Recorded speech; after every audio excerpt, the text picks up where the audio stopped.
আর আশা নেই, আর ভরসা নেই। এই দলটাকে নিয়ে আমরা কোনো ধরনের আশা আকাঙ্ক্ষা করতেই পারি না, কারণ যতই কথা বলি না কেন দিন শেষে ঢাকা ক্যাপিটালস হারবে, এটা আমাদের মেনেই নিতে হবে। কারণ গদা সুজন ভাই যতদিন এই ঢাকা ক্যাপিটালস তথা ঢাকার কোচ থাকবে, মানে হেড কোচ থাকবে, ততদিন এই দল কখনোই কাপ নিতে পারবে না বা দল জেতাতে পারবে না। আর তারই ফলশ্রুতিতে এবার সিলেট আমাদেরকে হারিয়ে দিয়েছে।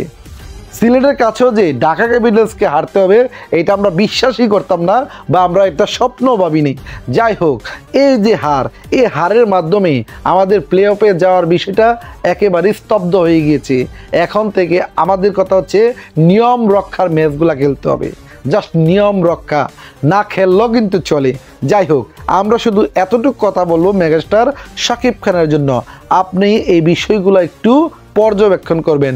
এই আসরে কোনো কিছু করতে পারেন নাই, আমরা পরের বছর 2026 সালে এই সমস্ত কিছুকে ওভারকাম করে আমরা এমন একটা টিম গঠন করব যে টিমের মাধ্যমে আমরা আবার নতুন করে সবাইকে দেখিয়ে দিতে পারি যে শাকিব খানের দলও কাপ নিতে পারি, এবং এমন এমন কিছু প্লেয়ার কিনে আমরা যাতে সবাইকে তাক লাগিয়ে দিতে পারি। তো বন্ধুরা, আবারও হেরে গেলেও শাকিব খানের ঢাকা ক্যাপিটালস এবারে আসলে শাকিব খানের ঢাকা ক্যাপিটালস জয়লাভ করতে পারবে? প্রশ্ন আপনাদের কাছে।